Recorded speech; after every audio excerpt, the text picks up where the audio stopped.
Il se dit souvent que parfois, il suffit d'une fois. Cette ferme assurance des choses que l'on espère mais que l'on ne voit pas.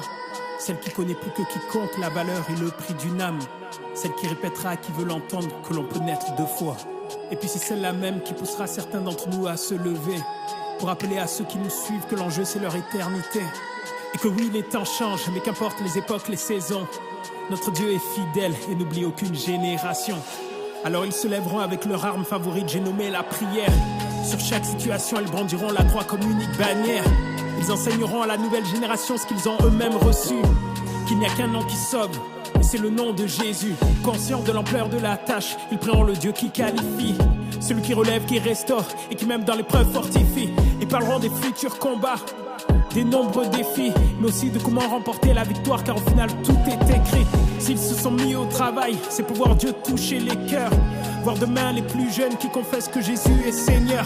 Qu'ils se lèvent plus tard pour servir, pour accomplir leur mission. Jésus la seule solution, la voilà la vision. Animateur ou leader, à vrai dire peu importe le titre. Le voilà le challenge, le défi, l'objectif. Parler encore et encore de l'œuvre de Jésus-Christ. Et c'est l'Éternel qui élargira pour nous le champ des possibles. Les voir se présenter devant l'éternité avec en main leur précieux sésame. Voilà pourquoi on prie pour cette génération, voilà ce que l'on réclame. On continuera d'intercéder, car au travers de l'œuvre de la croix, on a compris qu'on ne pourra jamais estimer même le prix d'une âme.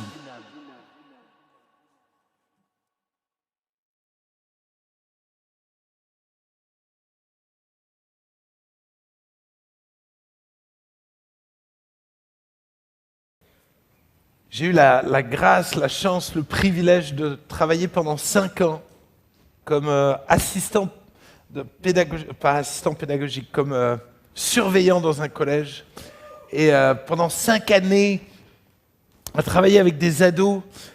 Et c'est fou parce qu'on m'avait dit Thibaut, fais attention, c'est un milieu laïque et vraiment, il faut pas parler de ta foi et tout ça. Et ma réponse, c'était toujours, mais moi, je veux faire ce que le Saint-Esprit veut que je fasse. Et alors que je suis embauché, la première chose que la principale me dit, c'est, voilà, je lui ai expliqué qui j'étais, tout ça. Elle dit, il n'y a pas de problème dans le fait que vous alliez devenir pasteur. Je vous demande une chose. Je vous demande de ne pas parler de votre foi, sauf si on vous pose des questions. Si on vous pose des questions, vous répondez tranquillement aux questions qu'on vous posera. Je dis, pas de problème. Je quitte l'entretien. Elle croise des élèves. Elle dit, bientôt, nous aurons un pasteur qui sera avec nous, au milieu de nous. Et elle m'a présenté comme un pasteur. Donc, tous les jours, pendant 5 ans, des élèves venaient me voir en disant « Pourquoi tu es pasteur? Qu'est-ce que ça veut dire être pasteur? Pourquoi tu crois en Jésus ?» Vous n'avez pas idée des milliers d'ados à qui j'ai pu parler de Jésus alors que je travaillais dans un collège. Gloire à Dieu. Gloire à Dieu.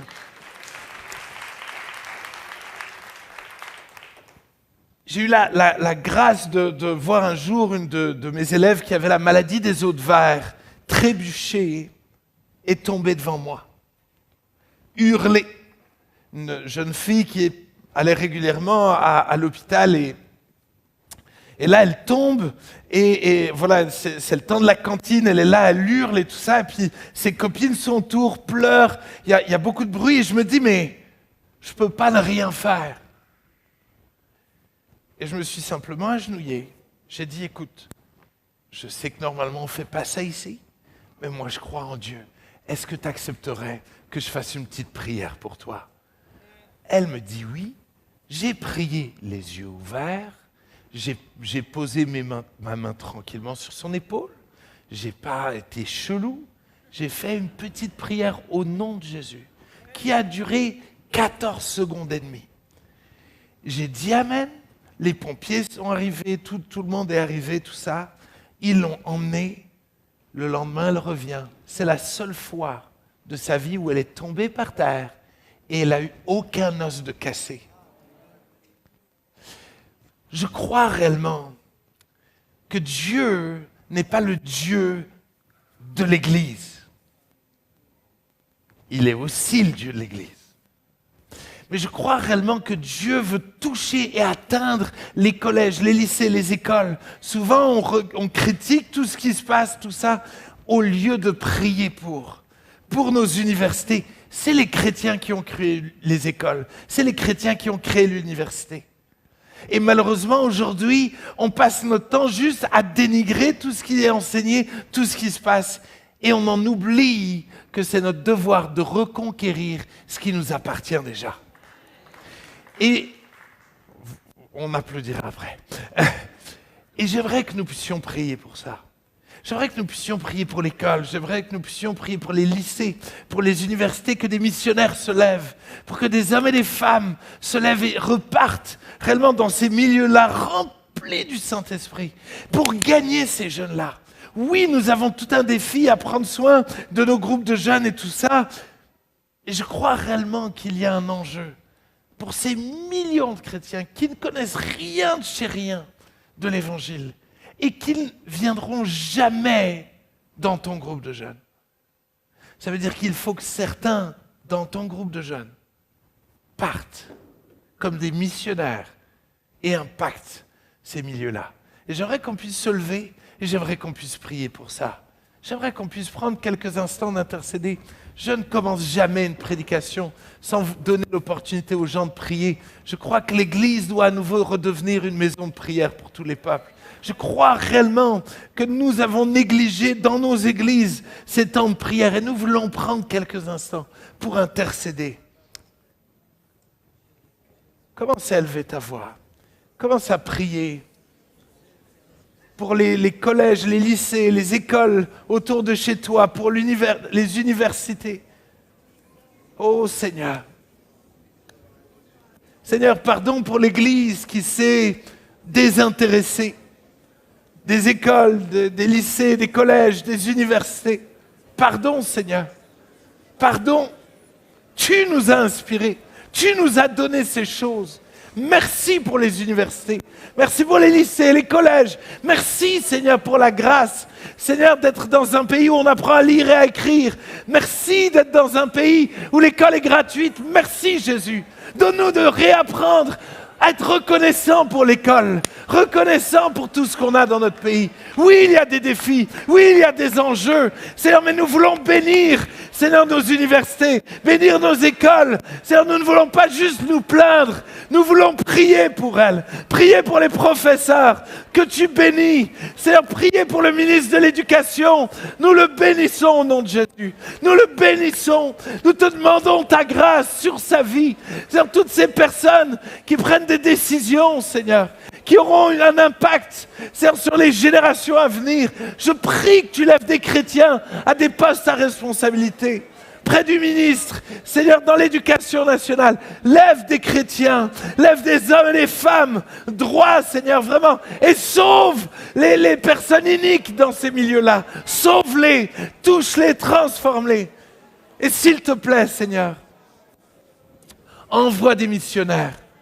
Envoie des missionnaires, qu'ils soient assistants d'éducation, CPE, professeurs principaux. Seigneur, lève des hommes et des femmes de Dieu qui cassent les pieds à personne, qui forcent personne. Seigneur, des hommes et des femmes sages, remplis du Saint-Esprit, à qui tu ouvriras des portes pour qu'ils annoncent l'Évangile au nom de Jésus. Merci pour ta grâce et ta bonté. À toi toute la gloire, Seigneur. À toi toute la gloire, au nom de Jésus. Amen. Amen, amen. Et comme sujet de reconnaissance, mardi soir, je mangeais avec un de mes anciens élèves qui s'est converti. Mardi soir. Je pense qu'on ne mesure pas à quel point Dieu aimerait réellement nous bousculer les choses. Nous sommes trop habitués à un fonctionnement d'église, avec l'église, le groupe de jeunes, on fait des réunions tous les 15 jours, toutes les semaines. Alors que des fois, le Saint-Esprit voudrait nous faire rentrer dans d'autres choses. Nous faire rentrer dans d'autres choses. Alors c'est pas mon message, l'évangélisation, mais j'avais vraiment à cœur que nous puissions prier. Et j'aimerais vraiment vous encourager à prier pour ça. Priez pour ça avec vos groupes de jeunes, apportez ça dans vos cœurs. Moi, je rêve de voir, vous savez, je vous partage un de mes rêves, ça ne me coûte pas grand-chose, un peu de temps. Vous avez déjà commencé le timing. Je n'ai pas encore commencé à prêcher. Hein. C'est une arnaque. Hein. C'est une arnaque. Ne m'arnaquez pas. Vous savez, c'est quoi mon rêve? C'est que les chrétiens fassent des crêpes parties à l'université. Ça paraît débile, hein?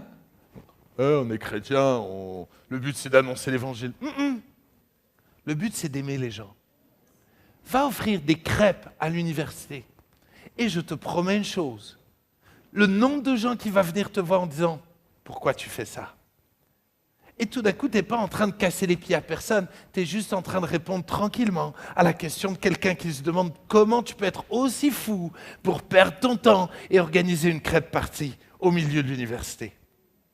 Honnêtement, je crois réellement que c'est extrêmement simple, surtout l'université.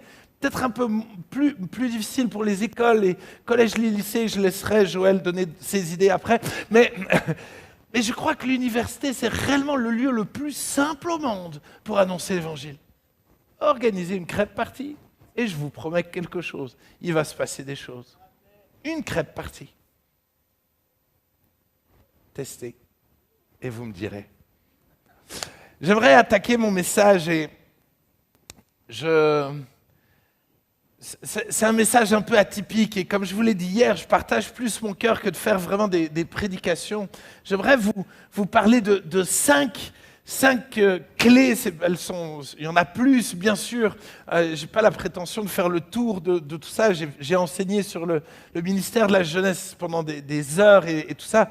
Mais j'aimerais vous partager 5 points qui me semblent être clés. Et alors que je voyage un peu partout en France, dans différentes interjeunesses, aussi bien chez les ADD que chez les Ménonites, dans toutes sortes de mouvements d'église. Et j'aimerais vous partager 5 points qui me paraissent clés, mais qui me paraissent être de plus en plus absents de nos rencontres de jeunesse. Et j'aimerais vous les partager simplement, tranquillement. Je vais essayer de ne pas être trop long, parce qu'à la fin, j'ai envie qu'on ait vraiment un bon temps pour prier, pour être dans la présence du Seigneur. Mais je crois qu'il y a 5 clés qui sont importantes que j'aimerais vous donner un peu comme un cadeau. Un cadeau pour vous. Le premier point, c'est la joie. C'est d'une profondeur absolue, je le sais. La joie. Ecclésiaste 11, verset 9. Ecclésiaste 11, verset 9. Jeune homme, réjouis-toi dans ta jeunesse. Livre ton cœur à la joie pendant les jours de ta jeunesse. Marche dans les voies de ton cœur et selon les regards de tes yeux. Je ne sais pas si on oserait dire une chose pareille, nous. Mais sache que pour tout cela, Dieu t'appellera en jugement. Le texte ne dit pas « Wow, faites pas trop de bêtises ». Le texte dit « Oh, les loulous, réjouissez-vous ». Livrez vos cœurs à la joie pendant les jours de ta jeunesse. Marche dans les voies de ton cœur selon les regards de tes yeux. Réjouissez-vous.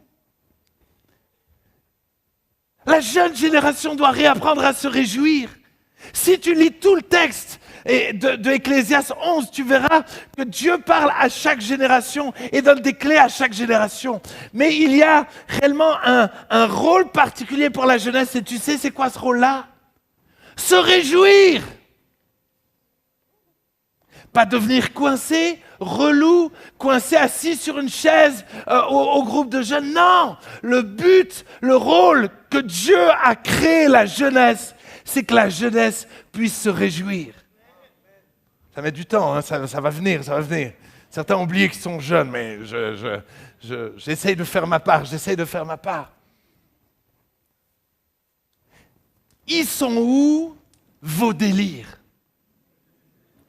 Ils sont où vos délires? Pourquoi, quand je viens dans les groupes de jeunes, tout le monde est coincé, personne n'ose parler? Aujourd'hui, tout est bien organisé, structuré. Mais il n'y a plus de vie, on rigole plus, on se vanne plus, on rigole plus. Que Joël soit bizarre, tout le monde le sait. Mais alors disons-le!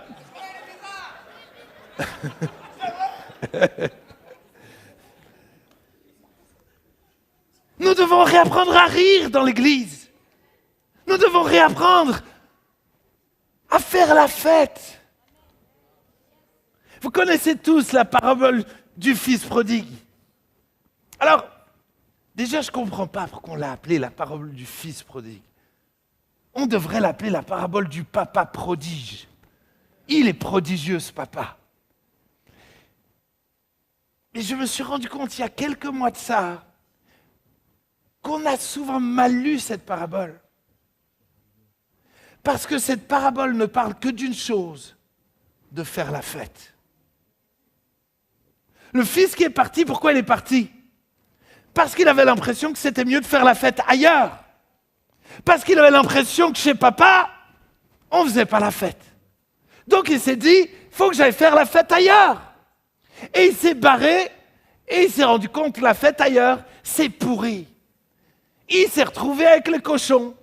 Et quand il est revenu, il a goûté à la fête de papa. Et il s'est rendu compte que la fête de papa, c'est stylé. On est bien sapé, on danse bien, on mange bien, alléluia. La fête chez papa, c'est ça le style. C'est ça qui est vraiment bon. Sauf qu'il y avait un frère relou des ADD.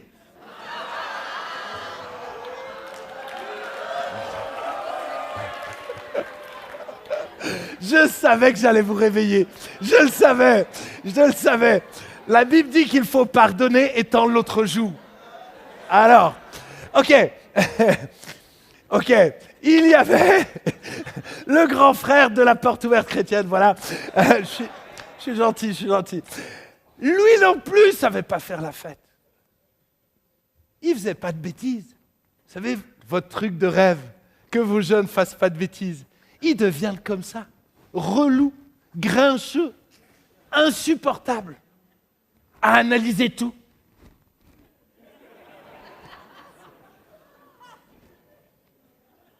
Ce pasteur avec sa barbe, hein. Et le pire dans tout ça, c'est qu'il a mis des lunettes sans verre. Ça sert à rien. Ça sert à rien du tout.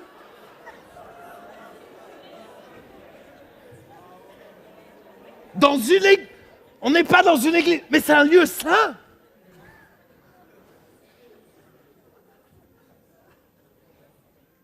Et malheureusement, certains ne vous en remettez pas, hein?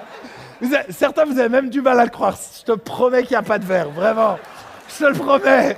D'accord? C'est pas une blague. Je vais avoir du mal à regagner votre attention, là, je le sens. Il faut que je les enlève, là, maintenant c'est fini. Les amis,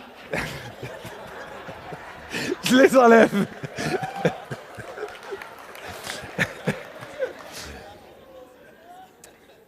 Bon, soyez un peu sérieux, sinon je vais prêcher au moins 2 heures. Ah, vous n'êtes pas revenu en arrière, quoi. Oh, punaise, les arnaqueurs. Les amis, plus sérieusement, il y a un enjeu.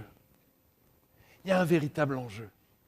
Si nous, qui sommes de ceux qui célébrons la plus grande des victoires, nous devenons des groupes de jeunes relous, si dans nos écoles du dimanche, tout le monde doit bien se tenir, être bien assis, si chez nos ados, c'est vraiment « oh non, il ne faut pas faire ci, il ne faut pas faire ça », les amis, je comprends les ados de vouloir se barrer. Parce qu'honnêtement, Dieu a créé les jeunes pour se réjouir. Il les a créés pour ça. Pas que pour ça. Tout va bien. Je peux lire la suite de Ecclésiaste 11. Pas que pour ça. Mais j'insiste parce que je sais que vous avez envie qu'ils se convertissent. Je ne vais pas revenir là-dessus. Mais j'ai peur que ce domaine-là a été négligé. Et nous devons réapprendre à faire la fête. Pourquoi c'est le monde qui a finalement il s'est engrangé la musique, la danse, la fête. Aujourd'hui, tu parles de fête, tu penses à boîte de nuit. Tu penses à un truc pas bien. Mais non! C'est qui le créateur des fêtes? C'est Dieu. Constamment. Dieu disait organiser une fête pour ci, organiser une fête pour ça. Tout l'Ancien Testament nous montre à quel point Dieu voulait qu'on fasse la fête. Avec ou sans lunettes en verre, ça marche aussi. Si tu mets des vraies lunettes, ça marche. D'accord? Mais réapprenons à faire la fête. Réapprenons réellement à nous réjouir. Ça va? Je ne vais pas montrer la vidéo, elle est trop longue, mais juste ayez en tête la fête qu'on a fait quand on a gagné la Coupe du Monde. Oh, les amis, Jésus a remporté la plus grande des victoires. Et dans les stades, ils sont plus heureux que toi. Ils sont plus heureux que dans ton groupe de jeunes. Aujourd'hui, j'ai l'impression qu'on est vite tout de suite très spirituel.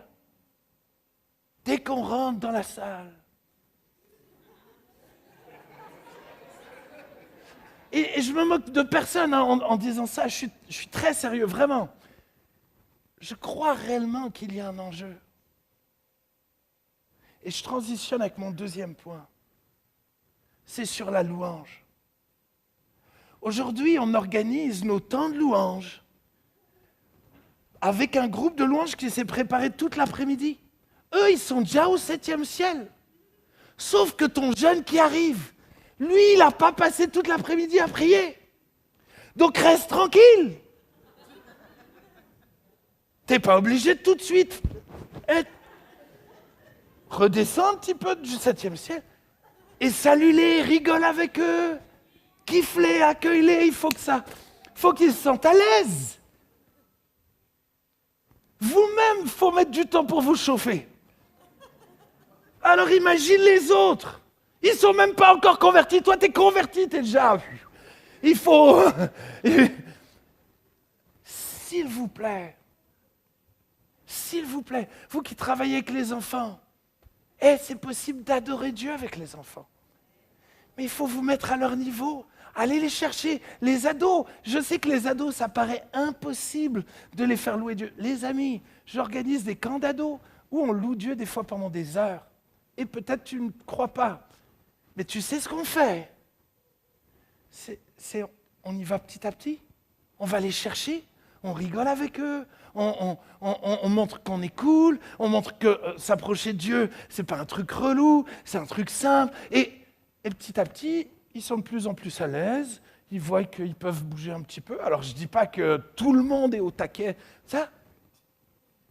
Mais au bout d'un moment donné, ils adorent vraiment Dieu.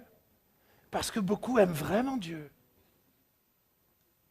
Mais il faut être pédagogique. Réapprenons à être pédagogique. Aller chercher. Le but, ce n'est pas de trop parler, mais des fois de donner des petits conseils. Moi, souvent, ce que je fais, je dis, les amis, je sais que vous aimez Dieu, mais je sais que vous avez peur de ce que les autres vont penser. Vous savez quoi?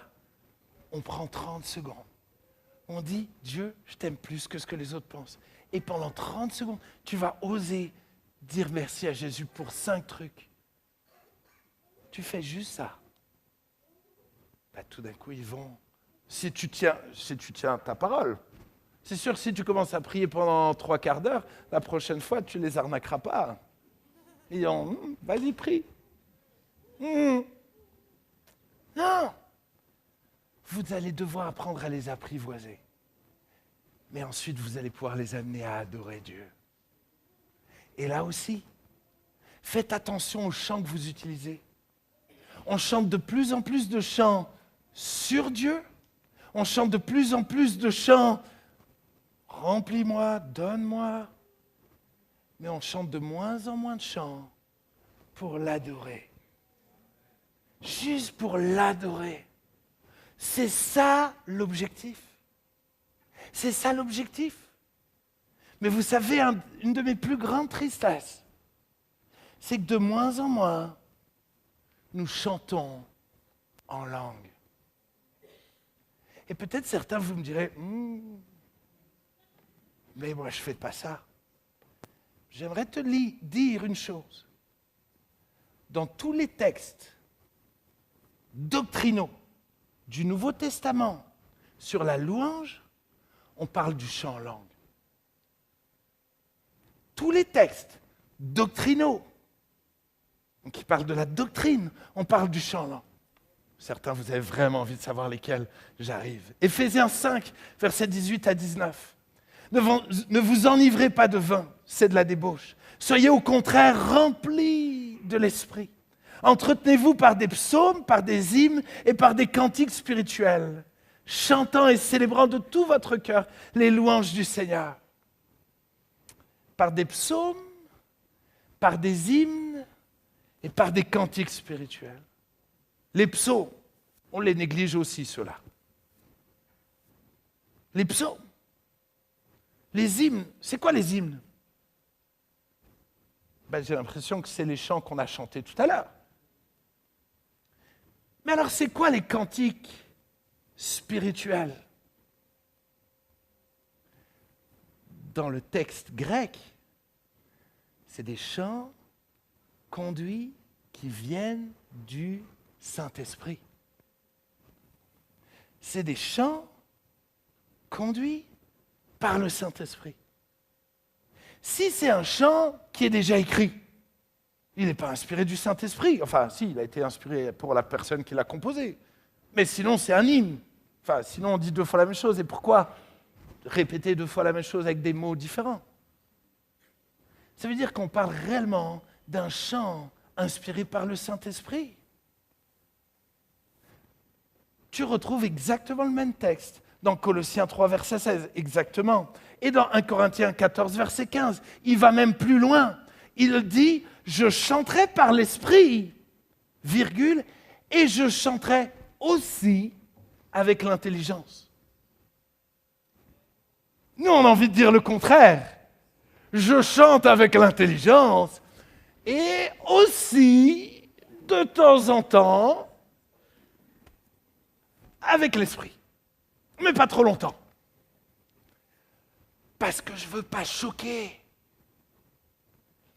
Mais dans Acte 2, ils ont prié par l'esprit et ils ont choqué plein de gens.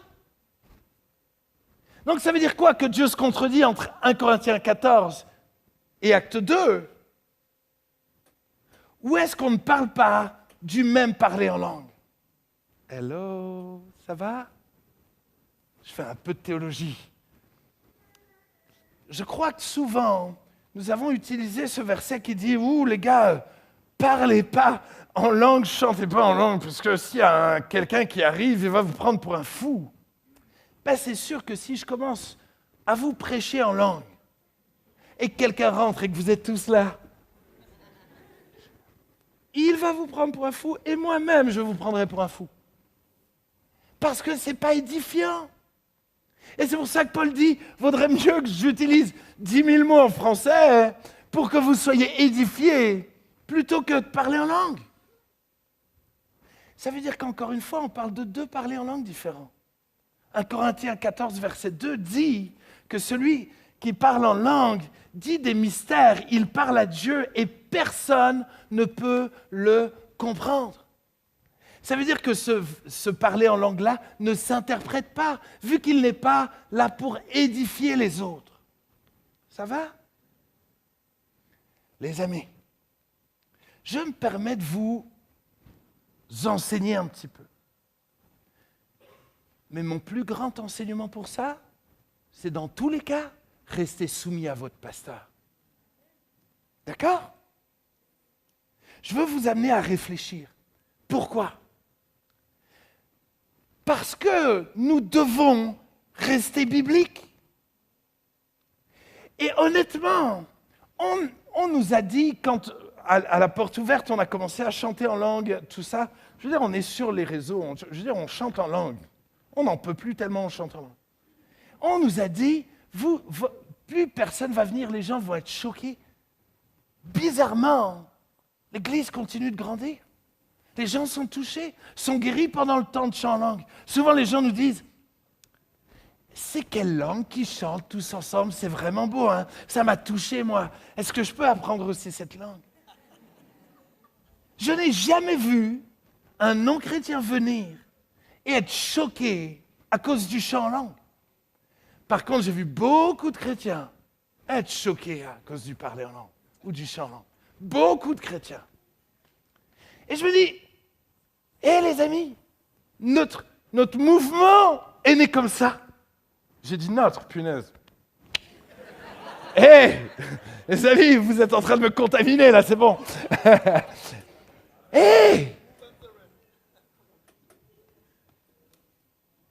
Tu sais, tous les mouvements, tous, méthodistes, baptistes, tous, il n'y a aucun mouvement, écoutez-moi bien, qui a connu un temps de réveil sans avoir vécu ça. Renseigne-toi. Des Ménonites, des baptistes, l'armée du salut, les méthodistes, tous ont une phase où ils parlaient en langue. Tous. Le réveil ne vient que par l'effusion du Saint-Esprit. Il n'y a pas d'autre option. Il n'y a pas d'autre option que réellement cette onction qui descend. Troisième point. Puis là, j'avais prévu plein d'illustrations, mais je vous sens avec moi et je ne veux pas vous perdre avec mes illustrations, donc c'est très bien. Troisième point, la prédication. La prédication. La Bible dit dans 1 Corinthiens 1, verset 21, « Il a plu à Dieu de sauver les croyants par la folie de la prédication. » L'Évangile est une puissance pour le salut. Et j'ai peur qu'aujourd'hui, on laisse prêcher n'importe qui. On laisse prêcher n'importe qui. Et on ne mesure pas à quel point on est en train de faire jouer quelqu'un avec une bombe. Le mot puissance, c'est le même mot que dynamite. C'est le même mot que la puissance du Saint-Esprit. Ça veut dire que prêcher, c'est un enjeu.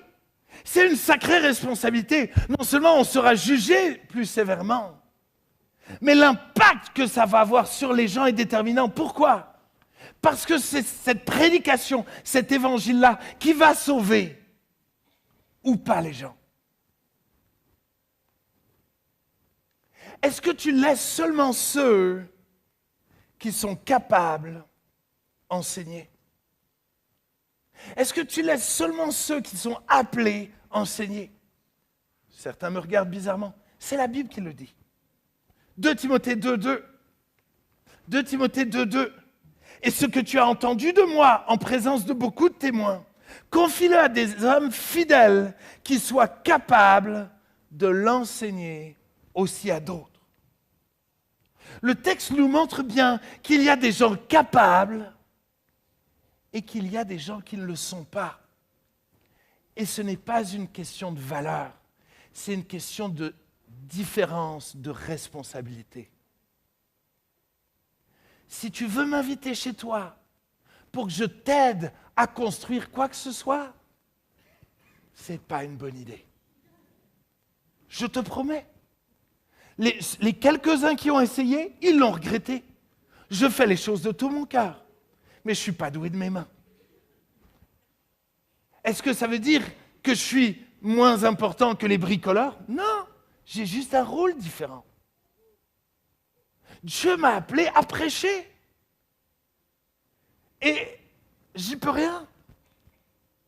J'y peux rien. S'il m'a donné cette onction-là, cette capacité-là, j'y peux rien. Et chacun doit être à sa place. Mais nous ne devons pas laisser prêcher n'importe qui. Que ce soit chez les enfants, chez les ados ou chez les jeunes. Nous devons être très vigilants à qui prêche. Regardez ce que la Bible dit. 2 Timothée 2,15. Efforce-toi de te présenter devant Dieu comme un homme éprouvé, un ouvrier qui n'a point à rougir, qui dispense droitement la parole de vérité. Ça veut dire qu'on peut prêcher maladroitement. Donc le texte nous dit de nous efforcer pour prêcher droitement. Ça veut dire que ça demande des efforts. Prêcher et bien prêcher demande des efforts. Moi, j'aime faire la cuisine. Alléluia. J'aime manger la cuisine et j'aime faire la cuisine. Mais je me rends compte que pour bien faire la cuisine, ça demande des efforts. Je ne suis pas devenu un bon cuisinier sans avoir dû faire des efforts. Oui, j'ai un certain talent à faire la cuisine. En tout cas, c'est très créatif. Voilà, il y a souvent des fruits, des légumes qui se mélangent dans des repas, dans des desserts, dans tout. Et je dois faire des efforts. Ça me demande du temps, ça me demande de l'investissement. Et de la même manière, si tu veux servir de bons plats, le bon plat de la parole de Dieu, alors ça va me demander des efforts, ça va me demander du travail. Et nous avons besoin de réapprendre à travailler, afin que notre prédication soit inspirée. Regardez ce que la Bible dit, 1 Corinthiens 11, 23, c'est Paul qui dit « Car j'ai reçu du Seigneur ce que je vous ai enseigné. » Avant de prêcher, il va falloir que tu pries, que tu cherches Dieu. Il va falloir que tu te nourrisses de la parole de Dieu. C'est Esdras où il est dit, car Esdras avait appliqué son cœur à étudier et à mettre en pratique la loi de l'Éternel et à enseigner. Avant d'enseigner, tu dois appliquer ton cœur à étudier et la mettre en pratique. Je crois que nous devons réapprendre à faire des efforts. Et je crois que nous devons réapprendre à faire des efforts pour nous incarner. Pour nous incarner. Vous savez, j'ai là 10 images, 10 vidéos. Si à un moment donné, je sens que je perds votre attention, je vais lancer une vidéo. Pourquoi ? Parce que je vous aime. Et que mon message est trop important pour que vous passiez à côté. Je sais que certains, vous commencez à être fatigués. Donc des fois, je commence à crier un peu plus et des fois à parler un peu plus doucement. Pourquoi ? Pas pour vous embêter, mais parce que je vous aime suffisamment et mon message est suffisamment important que je veux vous garder avec moi. Je veux vous garder avec moi. Je m'incarne, je me mets à votre niveau. Pourquoi ? Parce que j'ai un trésor entre les mains et qu'il y a un enjeu pour vous. Il y a un enjeu pour vos groupes de jeunes. Et je suis inquiet de voir tellement de prédicateurs devenir soporifiques, parler et on parle et on parle et on blablate et on ne sait plus annoncer l'évangile avec des paraboles. On ne sait plus annoncer un évangile qui intéresse les jeunes.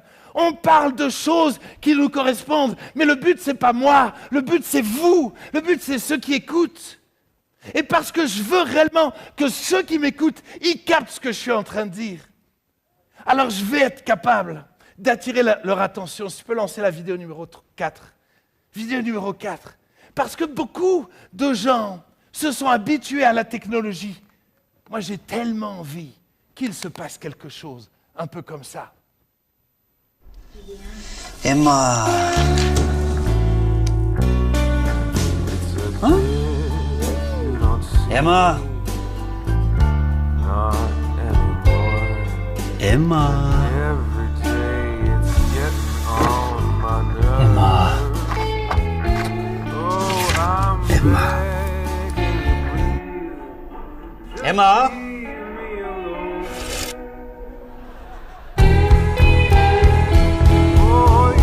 Nouveau le trèfle maxi-feuille, vraiment plus large. Merci beaucoup. Vous voyez comment j'ai rattrapé votre attention ? Parce que vous savez quoi ? Quand on est dans le caca, il faut revenir au papier.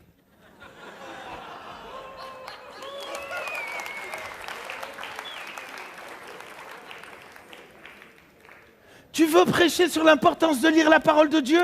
Montre ça. Tes ados, ils vont t'écouter. Ils vont t'écouter. J'ai manqué de respect à personne en montrant ça. Alors je montre souvent pas ça à l'église. Selon les églises, ça dépend. Mais je suis un fou. Je suis un fou et on me connaît pour être un fou, donc... Voilà. Mais les amis, quand je prêche aux ados, pouh, vous n'avez pas idée de comment je suis. Si là, je suis avec des lunettes sans verre, je suis un peu farfelu, vous n'avez pas idée comment je me contiens. Vous n'avez pas idée. Je veux dire, mes illustrations, ça part dans tous les sens. Pourquoi? Pas pour qu'ils m'aiment bien, mais parce que le message de l'Évangile est trop important. Le message de l'Évangile est trop important. C'est pour ça que nous devons apprendre à regarder les jeunes. Et si je vois que je les ennuie, alors je suis capable ou d'écourter mon message, ou tout d'un coup de raconter des témoignages. Ils sont où vos témoignages? Oui, mais je n'ai pas de témoignage. Wow! Peut-être avant de prêcher, vis les choses. Vis les choses. Viens avec des témoignages, viens avec des choses qui vont édifier, qui vont booster tout le monde. Ok, mais je ne sais pas trop quoi dire, mais alors pose des questions, va voir ton pasteur, creuse la Bible. Deviens intéressant. Deviens profond. Nous avons réellement besoin d'aller plus loin. Le fond, c'est quoi que j'ai noté? La forme, c'est le fond qui remonte à la surface. Souvent on me dit, l'important c'est le fond.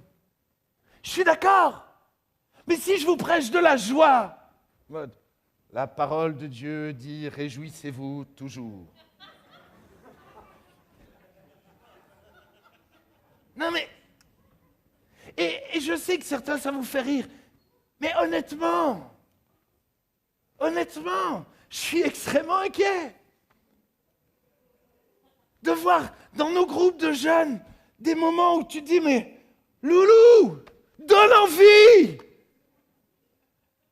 Donne envie! Est-ce que tu parles avec autant d'excitation et de dynamisme de l'évangile que tu parles de ton équipe de foot favori? Quand je parle de Lionel Messi, je suis au taquet. Mais quand je parle de Jésus, je dois être encore plus au taquet. Je dois être passionné par ce que je dis. Alors bien sûr, vous ne me ressemblerez jamais. Et Dieu merci, on n'en pourrait plus. Dieu merci.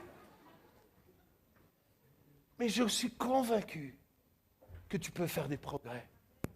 Je suis convaincu que Dieu veut te mener plus loin. Mais oui, j'avance, vous n'imaginez pas tout ce que je saute. Mais comme Paul qui dit, ce n'est pas sur la beauté du langage que je m'appuie, mais sur une démonstration de puissance. Jésus prêchait avec autorité. Et son autorité venait de Dieu. Pierre et Jean, quand ils prêchaient, les gens étaient surpris, ils se disaient, par quelle autorité les gars ils font ça? Comment c'est possible qu'ils aient autant d'autorité, autant d'assurance? Parce qu'ils étaient remplis du Saint-Esprit. Parce qu'il y avait une onction sur leur vie. Est-ce que quand tu prêches, il y a une autorité?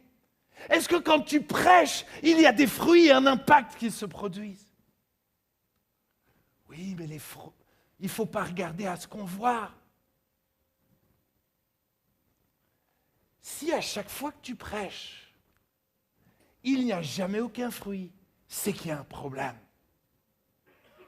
Bien sûr qu'on prêche par la foi, mais s'il ne se passe jamais rien, il y a un problème. Parce qu'on a entendu tout à l'heure que l'évangile, c'est une bombe. Et honnêtement, quand il y a une bombe qui explose et qu'il ne se passe rien, c'est qu'elle n'a pas explosé. Hello? Nous devons réapprendre à être honnêtes. Le but, ce n'est pas du chiffre.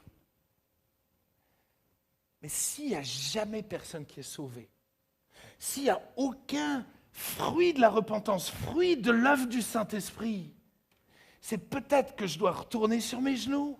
C'est peut-être qu'il faut que je me remette en question. La Bible, dans Jean 15, celui qui ne porte pas de fruit, les amis, il est dans le beau drap. Jean 15 nous dit, celui qui ne porte pas de fruits, il est cuit. Dernier point.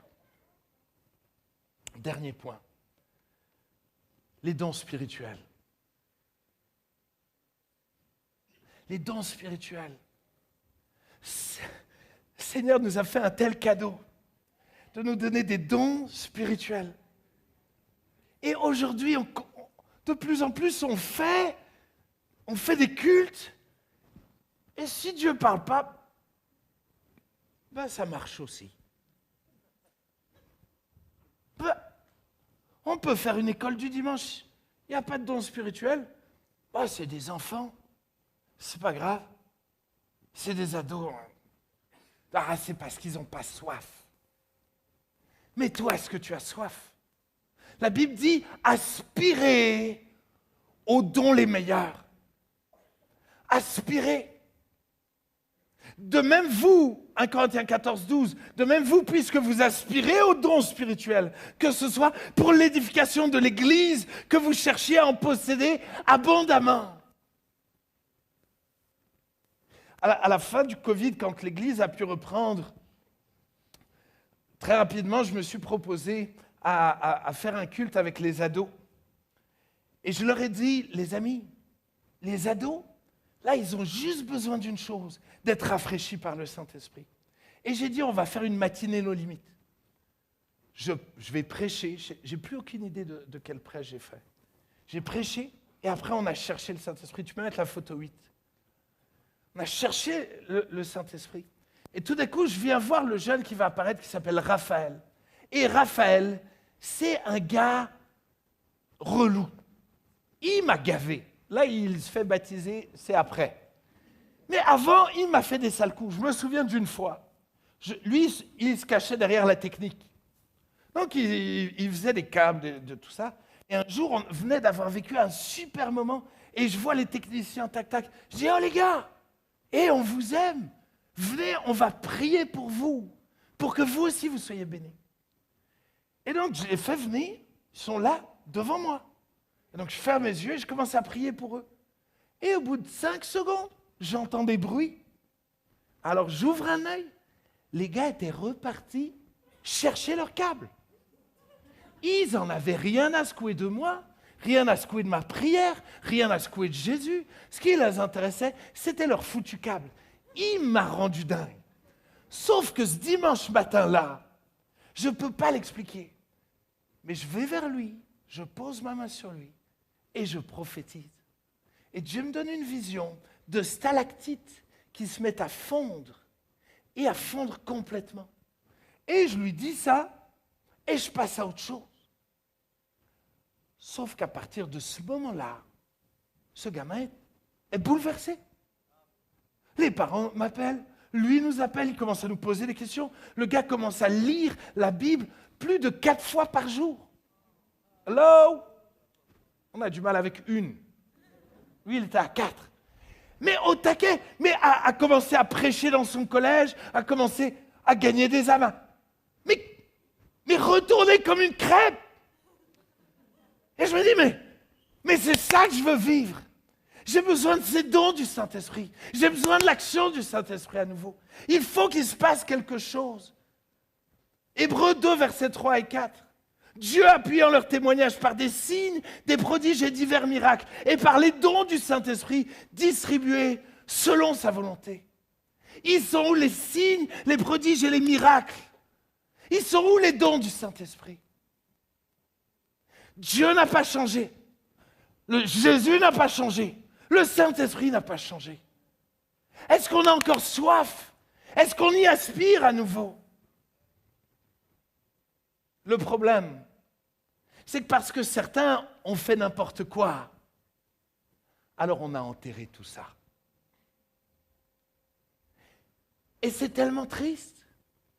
Alors bien sûr, je ne vous demande pas de vous transformer en apprenti prophète, où je vois une nébuleuse, où Dieu vous dit qu'il vous aime. C'est marqué dans la Bible qu'il nous aime. Ce n'est pas un don spirituel, ça.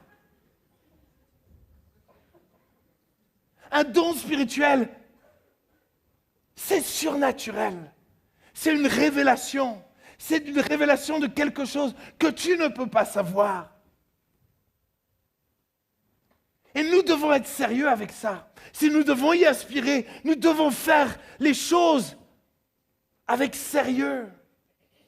La Bible dit que l'esprit des prophètes est soumis aux prophètes, car Dieu n'est pas un Dieu de désordre, mais de paix. Nous devons faire les choses dans l'ordre. Si tu reçois quelque chose, viens voir un leader, viens voir ton pasteur, qu'il y ait une confirmation. Si tu n'es pas sûr, apprends. Moi, je me souviens au Mexique, je pense, tout d'un coup, Dieu me parle. Il me parle pour un homme et il me dit clairement qui c'est. Et il me dit, son pied est en train de pourrir. Il est tout noir, il est en train de pourrir.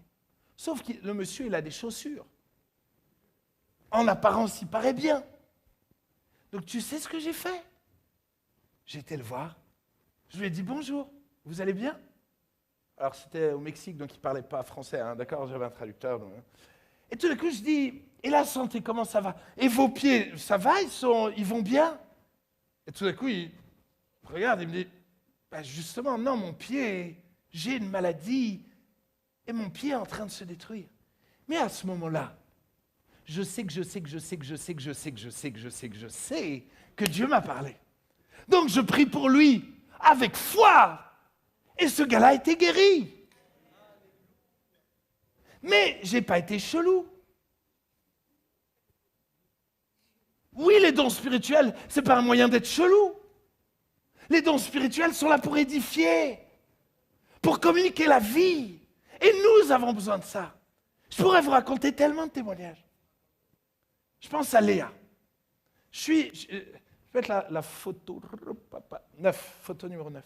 Je suis invité dans un groupe de jeunes avec, c'est que des Ménonites. Eux, ils chantent par langue, il n'y a rien. Rien. Et je les aime bien, ils m'aiment bien, on est proches. Je vois le timing. Ça va? Joël, si à un moment donné j'ai été trop loin, tu me jettes un truc. Mais je sens que je dois aller au bout, hein? Ça va? Vraiment, hein, les pasteurs, je suis soumis à vous, vous avez un clignement d'œil et je me tais. Et donc tout d'un coup, je me mets à prêcher. Et cette jeune fille, Léa, elle était dans le groupe de louanges. Elle a chanté devant tout le monde, souriante, tout va bien. Sauf que pendant que je prêche, Dieu me dit, arrête-toi de prêcher et parle à cette jeune fille. Je suis au milieu de ma prédication. Tout d'un coup, vous allez commencer à avoir peur. Ne vous inquiétez pas. Et donc, tout d'un coup, le Saint-Esprit me dit, oh, c'est qui le patron? Et donc, tout d'un coup, je m'arrête de prêcher. Et je dis, Dieu veut te parler, comment tu t'appelles? Léa. Et tout d'un coup, je commence à décrire. Je ne la connais pas. Donc, je me dis, si j'ai faux, en plus, on était en extérieur, donc il y avait des cailloux partout. Je dis, Saint-Esprit, je suis comme Étienne. Je veux dire, voilà. Et donc, je commence à décrire sa vie, ce qui s'est passé et ce qui va arriver. Donc, c'est une parole de connaissance avec une parole prophétique. Et a priori, elle, forcément, elle est descendue de son siège comme ça, là, vraiment. Les autres n'ont pas acheté de cailloux.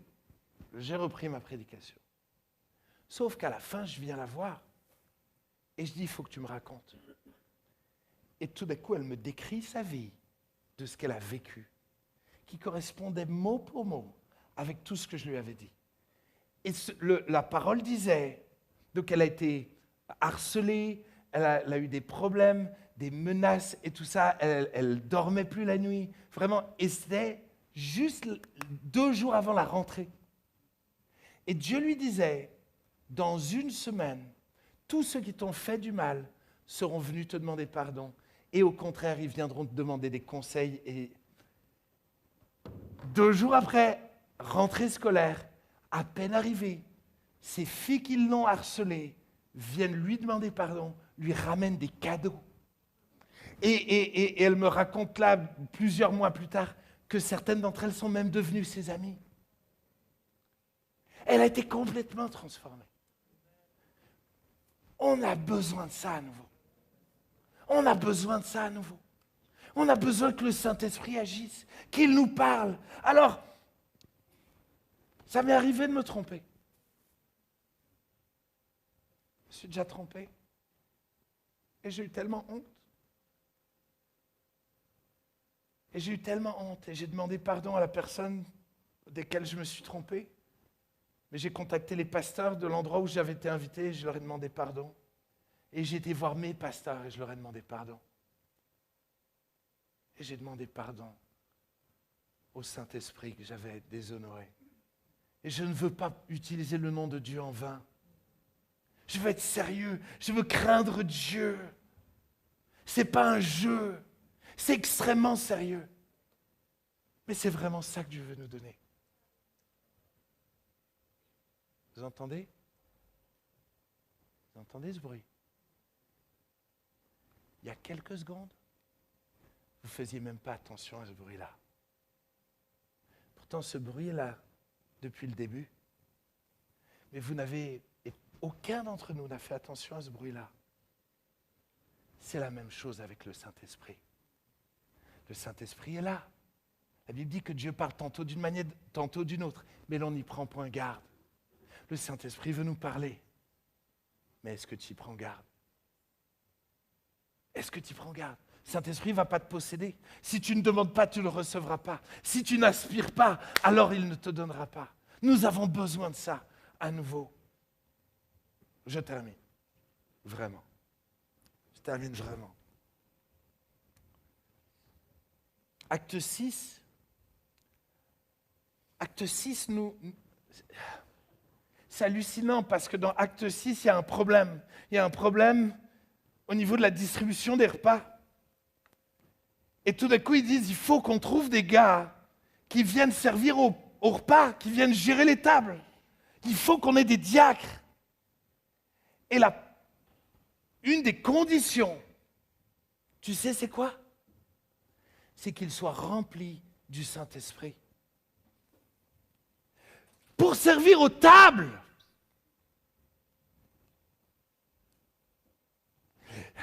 Ils avaient une telle conscience de l'importance du baptême du Saint-Esprit. Ils avaient tellement conscience de l'importance de l'onction que même pour ceux qui géraient les tables, ils disaient, ces gars-là, il ne faut pas qu'on choisisse n'importe qui. C'est trop sérieux. Il faut des gens remplis du Saint-Esprit, des gens qui ont l'onction.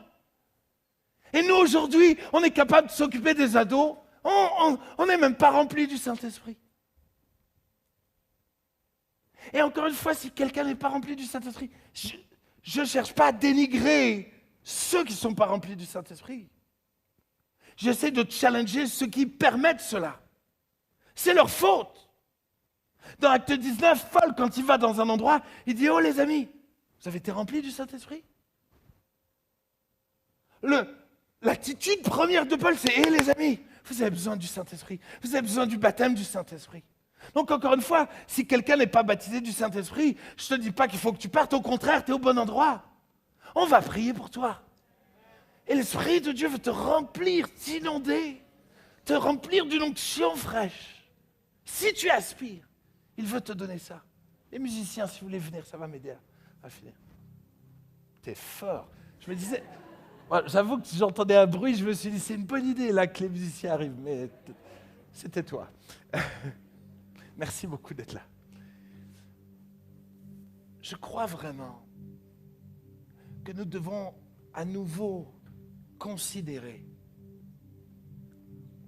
qui est-ce qu'on fait conduire la louange.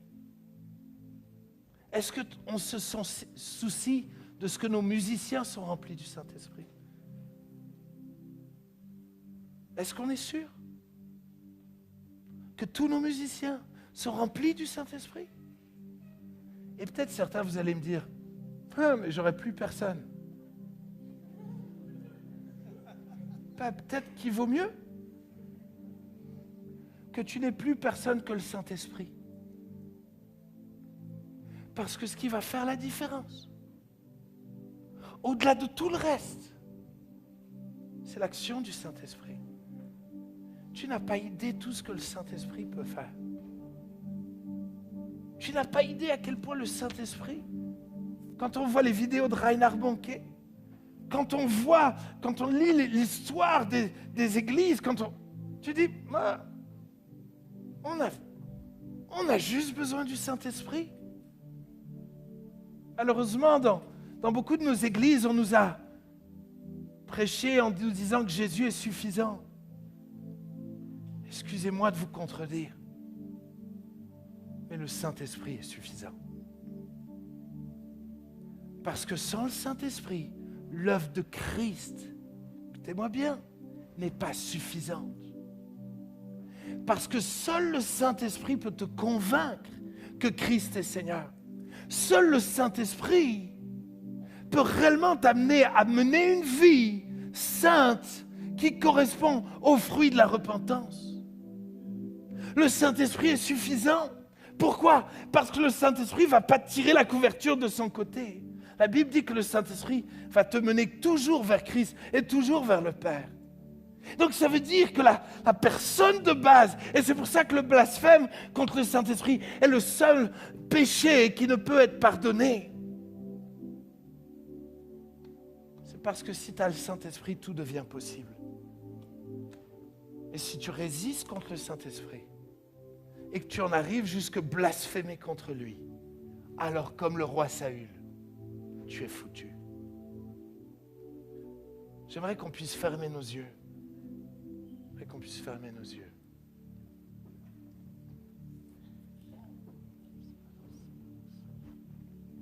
Et alors qu'on a nos yeux fermés, j'ai vraiment à cœur, avant qu'on cherche le Saint-Esprit, j'ai vraiment à cœur qu'on puisse... Je sais que je vous ai bousculé. Et en aucun cas, j'ai voulu ne manquer de respect ni à vos pasteurs, ni à qui que ce soit, ni dans ce lieu, ni dans le mouvement, ni nulle part. Vraiment, je vous le promets. Et j'ai eu la chance, quand j'avais 9 ans à l'école du dimanche, d'être baptisé du Saint-Esprit, de parler en nouvelle langue. J'ai eu la chance d'avoir des gens qui ont posé leurs mains sur moi et j'ai été baptisé du Saint-Esprit. J'ai eu cette grâce-là, d'être dans une église où on m'a fait découvrir cette vie de l'Esprit. J'ai reçu un tel cadeau et je me sens tellement privilégié et je ne le mérite tellement pas. Mais j'aimerais tellement que tu puisses goûter à nouveau à cette liberté de l'Esprit. Goûter à cette onction qui fait la différence quand tu gères la louange, qui fait la différence quand tu prêches, qui fera la différence dans tes visites, dans tes coups de téléphone. Ce précieux Saint-Esprit qui veut être là tous les jours avec toi, qui veut te conduire. J'aimerais que tu puisses maintenant juste lâcher prise sur peut-être des trucs que tu n'as pas compris ou que tu n'as peut-être pas aimé dans ma prêche. On s'en fiche. Ce qui importe, c'est lui. C'est qu'il puisse à nouveau nous remplir, nous visiter. Et pour cela, il nous faut y aspirer. Dans Acte 2, ils ont été baptisés du Saint-Esprit. Mais dans Acte 4, 31, ils avaient de nouveau soif. Alors les murs ont tremblé et l'Esprit est descendu à nouveau. Et je crois que le Saint-Esprit aimerait secouer les murs de nos cœurs, secouer nos raisonnements, et que nous puissions à nouveau être remplis de son Esprit, d'une onction fraîche, d'une onction prophétique, d'une onction de guérison, d'une onction de discernement des esprits, d'une onction des langues et d'interprétation des langues, de toutes sortes de dons spirituels.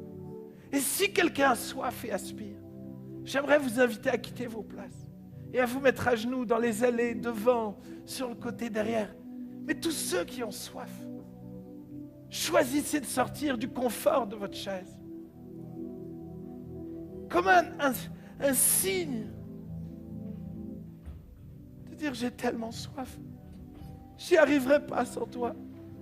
Je ne peux pas continuer de faire sans toi. Mon groupe de jeunes a tellement besoin de toi. Mon club d'enfants a tellement besoin de toi. Mon église a tellement besoin de toi. Comment pourrais-je continuer Pardon, Saint-Esprit, de t'avoir négligé. Pardon, parce que j'ai cru que je pouvais faire par moi-même. Commence à parler au Saint-Esprit. Commence à lui ouvrir ton cœur. Je te demande pardon, Saint-Esprit.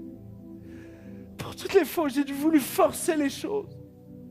Je te demande pardon. Pour toutes les fois où j'ai commencé par l'Esprit et j'ai fini dans la chair. Pardon, Saint-Esprit.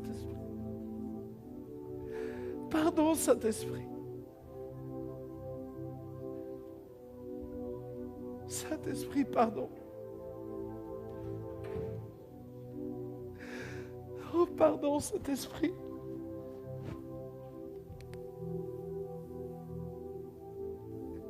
Pardon, Saint-Esprit.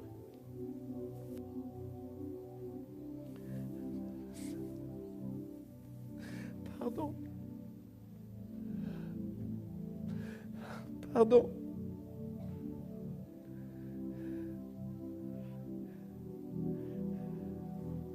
Pardon, Saint-Esprit.